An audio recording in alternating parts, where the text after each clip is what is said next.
હાઈકોર્ટની ફટકાર બાદ કોણે કેટલા કેસ કર્યા છે તેની વાત કરીએ તો 3 વર્ષમાં સુરત તેમજ વડોદરાની સરખામણીમાં અમદાવાદ પોલીસે સૌથી વધુ કેસ નોંધ્યા છે અને અમદાવાદ શહેર પોલીસે 22 જુલાઈથી 12 ઓગસ્ટ દરમિયાન સૌથી વધુ કેસ કર્યા છે। અમદાવાદ પોલીસે 2 વ્હીલર તેમજ 3 વ્હીલર અને 4 વ્હીલર સામે રાજ્યમાં સૌથી વધુ કુલ 6933 કેસ કર્યા છે। ત્યારે 15 દિવસની કામગીરીનો જે અહેવાલ રજૂ કરવામાં આવ્યો છે તેના પર નજર કરીએ તો સીટ બેલ્ટ વગર જે ડ્રાઇવિંગ કરવામાં આવતું હોય તેવા 3300 કેસ અને તેની સામે 14,86,000નો દંડ વસૂલવામાં આવ્યો છે। 2 વ્હીલર પર 2 થી વધુ લોકો સવાર હોય તેવા 2933 કેસ નોંધાયા છે। બીજી તરફ હેલ્મેટ વિના ડ્રાઇવિંગ કરતા હોય તેવા 28,099 કેસ ત્યારે સામે દંડ પણ મોટો વસૂલવામાં આવ્યો છે। ત્યારે નો પાર્કિંગની વિશે જો વાત કરવામાં આવે તો 15,312 કેસ નોંધાયા છે, તેની સામે 83,03,700 દંડ વસૂલવામાં આવ્યો છે। તો આ 15 દિવસની કામગીરીનો અહેવાલ રજૂ કરવામાં આવ્યો છે તેના આંકડા છે, જે ગુનો નોંધવામાં આવ્યો છે તેના આંકડા છે। ડ્રાઇવિંગ કરતી વખતે મોબાઈલનો લોકો દ્વારા ઉપયોગ કરવામાં આવે છે તેવા કેસ 4086 કેસ નોંધાયા છે અને દંડ 2,43,500 વસૂલવામાં આવ્યો છે। જ્યારે રિક્ષામાં ડ્રાઇવિંગ સીટ પર મુસાફરો બેસાડવામાં આવતા હોય છે તેવા 2,548 કેસ નોંધાયા છે અને સામે દંડ 12,93,500 વસૂલવામાં આવ્યો છે। 15 દિવસની કામગીરીનો આ અહેવાલ રજૂ કરવામાં આવ્યો છે, આ રિપોર્ટ રજૂ કરવામાં આવ્યો છે અને કોની પાસેથી કેટલો દંડ વસૂલવામાં આવ્યો છે। ત્યારે ડાર્ક ફિલ્મનો ઉપયોગ કરવામાં આવ્યો હોય તેવા 378 કેસ સામે આવ્યા છે અને 1,94,600 દંડ વસૂલવામાં આવ્યો છે। જ્યારે ભયજનક ડ્રાઇવિંગ કરવામાં આવતું હોય તેવા 1,688 કેસ નોંધાયા છે। 34,76,000 દંડ વસૂલવામાં આવ્યો છે। તો ડાર્ક ફિલ્મનો ઉપયોગ કરવામાં આવતો હોય તેવા 378 કેસ, જ્યારે ભયજનક ડ્રાઇવિંગ કરવામાં આવતું હોય તેની સામે પણ દંડ વસૂલવામાં આવ્યો છે। ઓવર સ્પીડિંગના કેસ પર નજર કરીએ તો ઓવર સ્પીડિંગના 4,652 કેસ, જ્યારે દંડ પણ મોટો વસૂલવામાં આવ્યો છે, 1 કરોડ ઉપર દંડ વસૂલવામાં આવ્યો છે। ત્યારે બીજી તરફ રેડ લાઇટ વાયોલેશન ના કેસની જો નજર કરીએ તો 30,868 કેસ નોંધાયા છે, 2 કરોડની ઉપર દંડ વસૂલવામાં આવ્યો છે।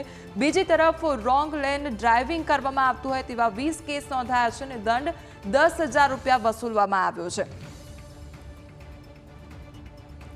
તો હાઈકોર્ટ દ્વારા જે ફટકાર લગાવવામાં આવી છે ત્યારબાદ હવે ટ્રાફિક પોલીસ એક્શનમાં આવ્યું છે અને કેસ પણ નોંધવામાં આવ્યા છે। ત્યારે અત્યાર સુધી કેટલા કેસ નોંધવામાં આવ્યા, હાઈકોર્ટની ફટકાર બાદ કોણે કેટલા કેસ કર્યા છે તેની વાત કરીએ તો 3 વર્ષમાં સુરત વડોદરાની સરખામણીમાં અમદાવાદ પોલીસે સૌથી વધુ કેસ નોંધ્યા છે। આ તરફ અમદાવાદ શહેર પોલીસે 22 જુલાઈથી 12 ઓગસ્ટ દરમિયાન સૌથી વધુ કેસ કર્યા અને અમદાવાદ પોલીસે 2 વ્હીલર 3 વ્હીલર અને 4 વ્હીલર સામે રાજ્યમાં સૌથી વધુ કુલ 6,933 કેસ કર્યા છે।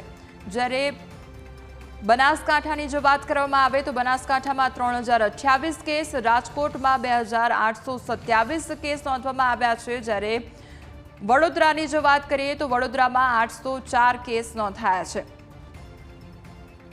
આ તરફ હવે વાહન ચાલકોની મનમાની સામે જે દંડ વસૂલવામાં આવ્યો છે તેના વિશે વાત કરીએ તો વીમા વગરના વાહન ચાલકો પાસેથી 3 વર્ષમાં 61,992 કેસ નોંધાયા છે અને લગભગ 13 કરોડનો દંડ વસૂલ કરવામાં આવ્યો છે। તો ઓવરલોડિંગ બદલ 3 વર્ષમાં